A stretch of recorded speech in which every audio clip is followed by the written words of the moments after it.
नमो नमः सर्वेभ्यो।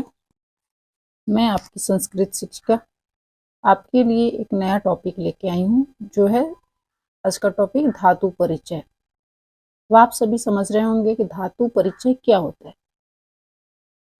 तो धातु का दो अर्थ निकलता है। पहला, धातु जो जनरली हम जानते हैं किसी वस्तु को बोलते हैं, वो भी एक धातु होता है, किंतु संस्कृत ग्रामर में धातु वो वस्तु वाली नहीं, बल्कि धातु को हम क्रिया कहते हैं।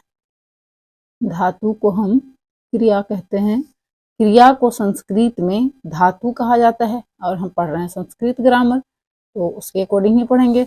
मेरा पहला टॉपिक है धातु किसे कहते हैं। आप सभी यहाँ देख पा रहे होंगे, जिन शब्दों से कार्य की होने या करने का पता चले उन्हें क्रिया कहते हैं। क्रिया तो आप सबों ने पढ़ा ही होगा।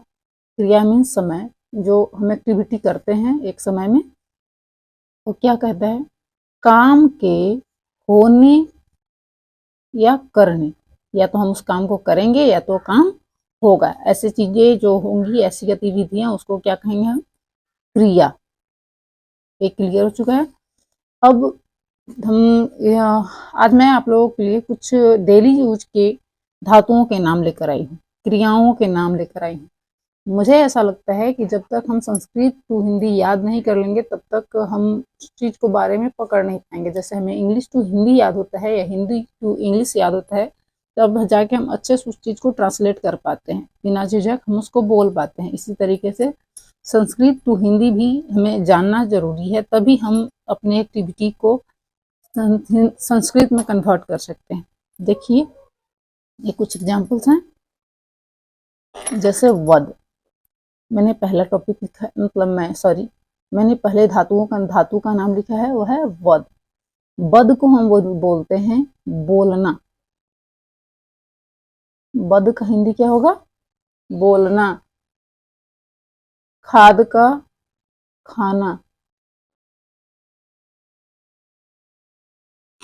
हंसना।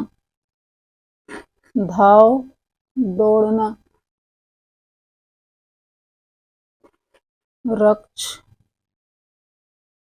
रक्षा करना।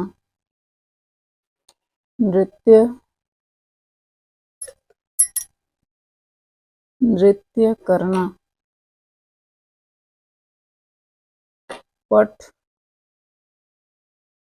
पढ़ना। पाठ पढ़ाना।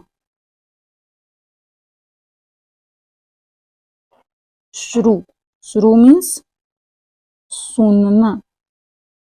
सॉरी,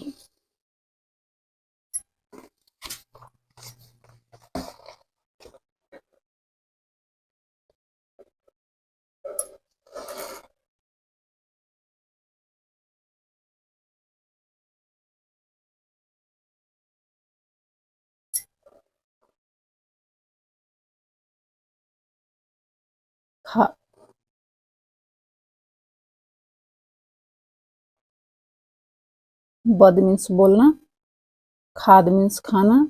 हंस मीन्स हंसना। धाव मीन्स दौड़ना। रक्ष मीन्स रक्षा करना। नृत्य मीन्स नृत्य करना। पठ मीन्स पढ़ना। पाठ मीन्स पढ़ाना। श्रु मीन्स सुनना। और तर, इसको पढ़ेंगे त्रि या तर, दोनों ही शब्द सेम है। रूप के अकॉर्डिंग सब आगे बातें समझ में आएंगी। त्रि या तर मीन्स तैरना। पा या पीब, देख पा रहे होंगे, पा या पीब मीन्स पीना। नम मीन्स नमस्कार करना। लिख मीन्स लिखना। अब एक चीज आप यहाँ ध्यान दे रहे होंगे, सभी जितने भी यहाँ पर जितने भी शब्दों को मैंने लिखा है, इसके लास्ट वर्ण में हलंत की मात्रा है। यह हलंत क्या बता रहा है, जब भी हम संस्कृत वर्णमाला को पढ़ते हैं, तो मैंने बताया था कि व्यंजन वर्ण आधे होते हैं। इसका अर्थ हम आगे बढ़ते जाएंगे, धीरे धीरे समझते जाएंगे। अभी मैं जैसे हिंदी टू इंग्लिश हम याद करते हैं, वैसे मैं याद करने के लिए मैंने ये वीडियो बनाया है, ताकि जो डेली यूज में जो हमारे क्रियाएं हैं उसको आप अच्छे से याद कर सकें। और मुझे नहीं लगता है कि कोई ज़्यादा बड़ी बड़ी शब्दों का प्रयोग मैंने किया है, ये सभी छोटे छोटे शब्दों का मैंने प्रयोग किया है। इसको आप यदि याद कर लेते हैं तो संस्कृत ग्रामर सीखने में आपके लिए बहुत लाभदायक होगा। नेक्स्ट कुछ और शब्द हैं। पत, पत मीन्स गिरना। जैसे कोई फल फूल पत्तियां इत्यादि गिरती हैं तो इसके लिए क्या यूज करेंगे हम? पत। पच, पच मीन्स पकाना।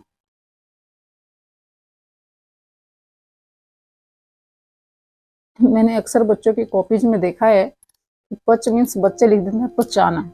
इस बात पे ज्यादा ध्यान देंगे कि पच मीन्स होता है पकाना, लेकिन बच्चे लिख देते हैं पच मीन्स पचाना। पचाना और पकाना में बहुत ज्यादा अंतर है, इसलिए इस बात का ध्यान देंगे।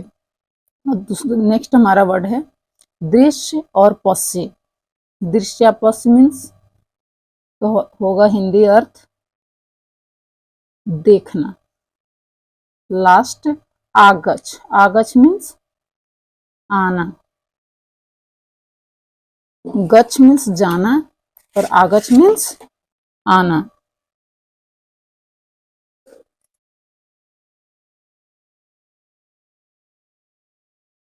गच या गम होता हमारा जाना।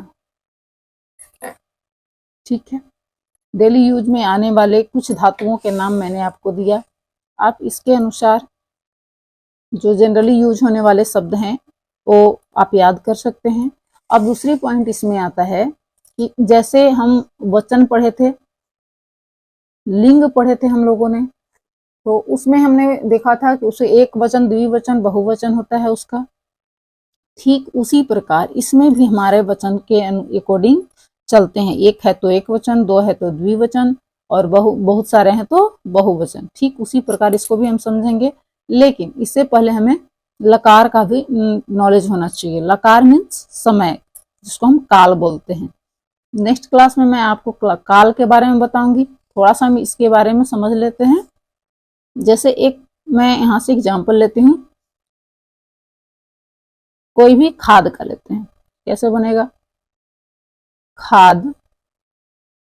उसी तरह जैसे मैंने संज्ञा शब्दों या सर्वनाम शब्दों को लिखना बताया था, 3 बार लिखेंगे हम, उसी तरीके से यहाँ भी लिखेंगे। क्योंकि जब हम रूप चलने लगते हैं इसके, तो यहाँ से जो हलंत वर्ण मैंने लिखे इसमें दिखाया है, ये सभी हलंत वर्ण यहाँ से हट जाते हैं। अब एक क्या हो गया? एक वचन। ये हमारा हो गया द्विवचन और यह हमारा हो गया बहुवचन।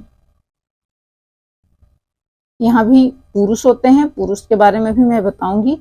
एक वचन अगर मैं लट्लकार की यानी कि वर्तमान काल के फॉर्मूले से इसको बनाऊं तो बनेगा खादति, खादतः, खादंती। कुछ इस तरीके से बनता है।